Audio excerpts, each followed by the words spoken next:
Hello and welcome. How are you doing? My name is Mecca.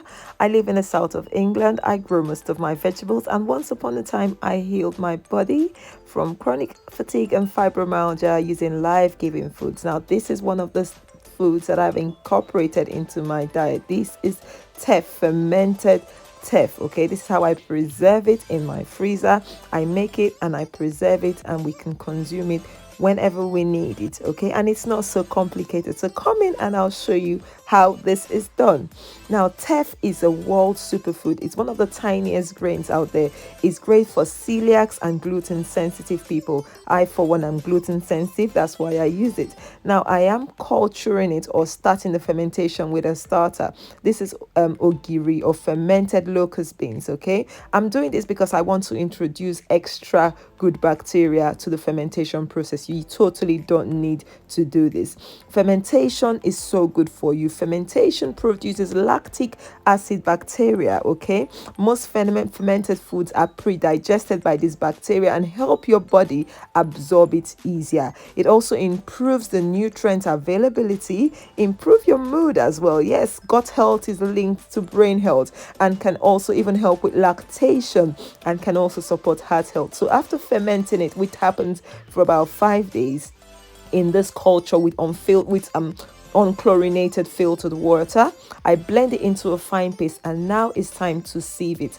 In West Africa, we do separate the starch from the fiber. Most of the fiber is removed before this is consumed because it helps your body digest it better. Fiber is good, but taking this bit of fiber out of your meal is not going to cause harm. Okay, and it's really good for babies as well. And if you have gut issues, if you have any sort of IBS, it's good to do this. Now, just using a fine mesh, I'm going to rinse out as much of the starch. It just comes through the fine mesh and I'll be left with the pulp.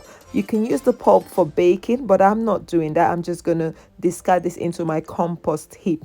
Now, let the sedimented water sit for a few hours. Strain the top liquid, okay? And this has happened after a few hours. Then put it in a nut milk bag. This nut milk bag will not let a lot of the starch out.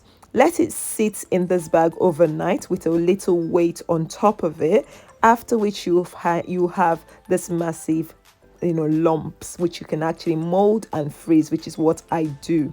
Now back to teff. Why am I adding teff to my pap or to my cornmeal?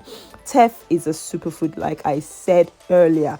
Okay, teff is actually rich in so many minerals that can help maintain your bone, your immune system, and your digestive system. It is rich in manganese, in copper, in iron, in vitamin C, in calcium, and in zinc. Okay, that's one of the reasons why you need to incorporate things that are superfoods like this. And this is an African grain. This is a grain that Ethiopians use to make their flatbread, also called injera. You can also do that. If you want me to make that for you, I can show you how I do that, but this time we're just making the fermented pap. Now, consuming this pap on its own is good, but pairing it up with another protein, which in my case is going to be bean cake, is super good. Now, this is how I cook it. You don't cook it for too long because we're still trying to preserve some of the good bacteria. I'm using tiger nut milk as my plant-based milk. Obviously, guys, I don't do animal milk. I use plant milk. So add it into some warm water and then put some boiling water into it. If this thing starts to form a lump, don't panic. Look what I'm doing. I'm whisking it with a nice fine whisk. That gets rid of any lumps that are trying to form. And guys, this is how I'm going to enjoy it with some bean cake, like I said. So guys, if you've never tried fermenting your foods, or if you don't consume it as much as you could, please, I'll encourage you to try that, especially if you have any gut troubles. It will help you heal immensely. See how beautiful. See what tiger nut milk does. This thing is so delicious, guys. So thank you. If you've watched to this point, let me know what you think about it and leave a comment, and also like, share, and subscribe. Bye bye.